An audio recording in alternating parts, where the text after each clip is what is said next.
Welcome back sa Panahon TV mga kababayan. Ngayong umaga po ay makakasama natin si Pag-asa Weather Forecaster Manny Mendoza para bigyan tayo ng update sa magiging lagay ng panahon ngayong araw ng Biyernes. Good morning, Mr. Mendoza. Good morning, Ma'am Jessie at sa lahat po ng mga taga-subaybay ng Telebisyon ng Bayan.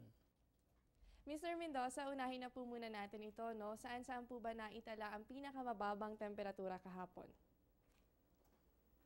Naitala po kahapon sa bansang Pilipinas ang mga mabababa o malalamig na temperatura sa mga lugar pong ito. Baguio City po, 11.2 degrees Celsius, Basco, 16.5 degrees Celsius, Lawag, 18.0 degrees Celsius, Tuguegarao, 18.5 degrees Celsius, Bigan, 18.5 degrees Celsius, kasama po ang Science Garden dito po sa Metro Manila, Quezon City, 19.4 degrees Celsius. Sanhi pa rin po ng Northeast Monsoon ang mga mabababa o malalamig na temperatura sa mga lugar pong nabanggit. Kaya naman mga kababayan, dito po sa atin sa Quezon City o sa Metro Manila ay naranasan po natin ang bahagyang malamig na panahon dahil nga po yan, no, naitala lamang nga dito ang 19.4 degrees Celsius. At ito naman po Mr. Mendoza, ngayong buwan po ba ng Pebrero, meron tayong mababang posibilidad lamang ng mga pag-ulan. At ano po ang maaaring dahilan nito? Tama ka, Jessie, na sa tuwing every year, ang buwan ng Pebrero ang pinakakokonti ang posibilidad na magkaroon ng mga pag-ulan. May posibilidad ding umulan, kaya lang sa mga silangang bahagi ng ating bansa. Kasi nga po, kapag po buwan ng February, ang kasagsagan po o peak ng Northeast Monsoon ay nagaganap. Kaya may posibilidad nga po na medyo mababa ang temperatura na magaganap sa ating bansa na yun po ang magiging dahilan para magkaroon din naman ng mahihinang mga pag-ulan, less rainfall na magaganap sa ating pong bansa. Tulad po ng ating nakikita dito sa monthly rainfall forecast, yun pong kulay blue, ay yun po ang tinatawag nating normal rainfall.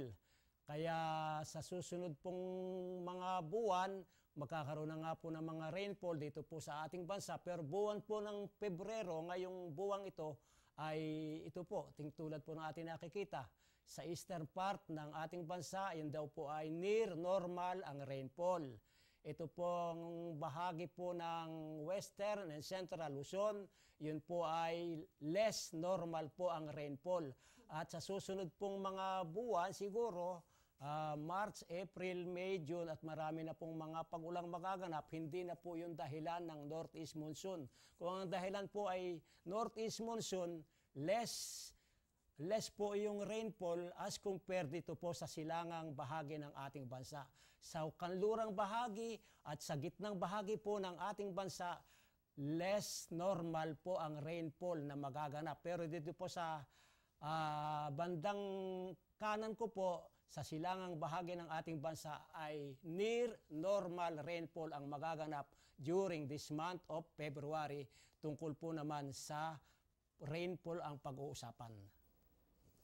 So yan po mga kabayan, good news nga po yan lalo na sa malaking bahagi ng bansa, no, dahil malaki po nito ay hindi makakaranas ng madaming pag-ulan. Di gaya po ng mga nasa eastern section ng bansa kung saan near normal ang posible lang maranasan na rainfall. At Mr. Mendoza, bilang napag-uusapan na rin po natin ito nga Northeast Monsoon, ano po ba ang karakteristik nito at ano po yung usual weather na dala nito? Para po sa kaalaman ng lahat, tuwing winter season in the Northern Hemisphere ay meron po tayong nagaganap na northeasterly wind or northeast monsoon. Ang wind system pong ito ay characterized by the inflow of northeasterly winds. Cold and dry air mass from mainland China and Siberia ang daladala po niyang hangin. At ito po ay nagaganap unang-una sa second week of October. And then it peaks during the month of January and February. Ibig pong sabihin, ang buwan po ng Enero at Pebrero, yun po ang kasagsagan or peak ng Northeast Monsoon. At alam po naman natin na kapag ka po namamayani o namamayagpag ang Northeast Monsoon, nagdadala po siya ng light rains sa mga lugar pong apektado, katulad po ng extreme northern Luzon, katulad po ng eastern Visayas, Kabikulan, provinces of Aurora and Quezon, kung minsan po nakaaabot po ito sa Caraga region and northern Mindanao. So ayan po mga kabayan, naintindihan na nga po natin kung ano nga ba ang characteristic nito nga northeast monsoon, and usually kapag umiiral nga po ito sa loob ng ating boundary, nagdadala po ito na mahihinang pag-ulan, lalo na sa Luzon area kung saan ito po yung unang tinatamaan nito nga northeast monsoon. At Mr. Mendoza, ngayon naman po, meron bang nakataas na gale warning mula sa Pag-asa? Ma'am Jess, totoo ka, may nakataas pa ring gale warnings dito po sa ating bansa. Ang totoo po noon, medyo umakyat na po yung gale warning natin. Dati-rati po, abot po ito ng Central Luzon, ngayon po sa Northern Luzon lang po.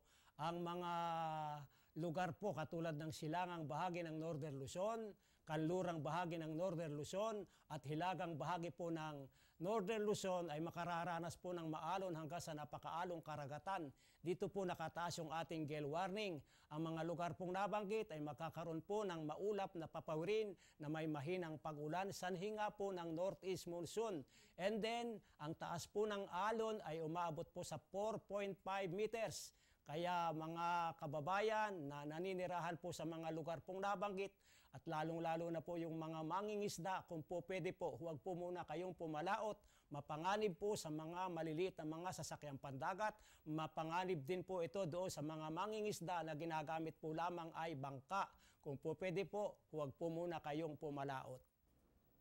So yan po mga kabayan, no, nakataas ang gale warning sa may extreme northern Luzon, at ayon nga po sa Pag-asa ay makakaranas po kayo ng napakaalo na kondisyon ng karagatan, at dahil pa rin po yan sa pag-iral nito nga northeast monsoon o hanging amihan. At Mr. Mendoza, bilang panghuling katanungan na lamang po, maaliwalas na panahon ba ang sasalubong sa atin ngayong araw ng Biyernes? Ano po bang nilalaman ng inyong 5 a.m. weather forecast? Tama ka, Ma'am Jessie. Medyo nga maaliwalas ang ating panahon sa kanlurang bahagi ng ating bansa. Pero narito po yung latest tungkol po sa lagay ng ating panahon. Ang mga rehiyon po ng Ilocos, Cordillera, Cagayan Valley, mga lalawigan po ng Quezon at Aurora, maging ang Kabikulan at ang silangang Visayas ay makararanas po ng maulap na papawirin na may mahinang pag-ulan caused by the northeast monsoon. Ang Metro Manila po at nalalabing bahagi ng Luzon ay magkakaroon lamang ng bahagyang maulap hanggang sa maulap na papawirin na may pulupulong mahinang pag-ulan. Also caused by the northeast monsoon. Ang Kabisayaan, opo, at ang ang Mindanao at nalalabing bahagi ng Kabisayaan ay makakaroon lamang ng bahagyang maulap hanggang sa maulap na papawirin na may pulupulong pag-ulan o pagkidlat pagkulog. Kaya nga po ang range of temperature here in Metro Manila is from 19 degrees Celsius to 30 degrees Celsius. At ayan po mga kabayan, narinig nga natin mula kay Mr. Mendoza, no, makakaranas tayo ng mga mahihinang pag-ulan dito sa Luzon area at sanhingayan ng northeast monsoon o hanging amihan. Kaya naman po wag natin kalilimutan ang pagdadala ng payong tuwing lalabas ng inyong mga tahanan, at syempre ang continuous monitoring sa ating weather updates na inilalabas ng Pag-asa. Syempre dito pa rin po sa Panahon TV. Maraming salamat po Mr. Mendoza, at ito na po mga kababayan, dahil tayo po ay nasa month ng February, ibig sabihin ito po yung season of love. At sa ating countdown, 8 days na lamang po ay Valentine's Day na. So konting trivia muna tayo tungkol dito.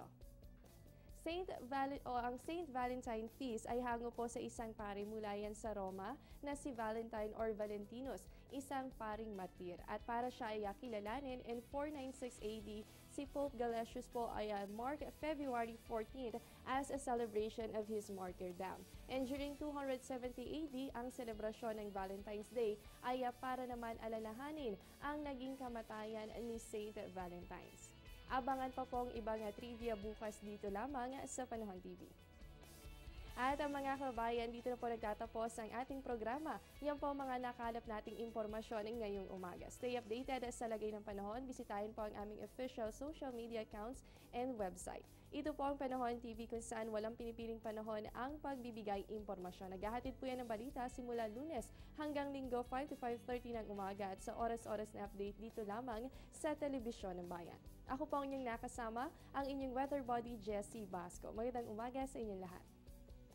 Ang programang ito ay hatid sa inyo ng Air 21. Sagot ko, padala mo.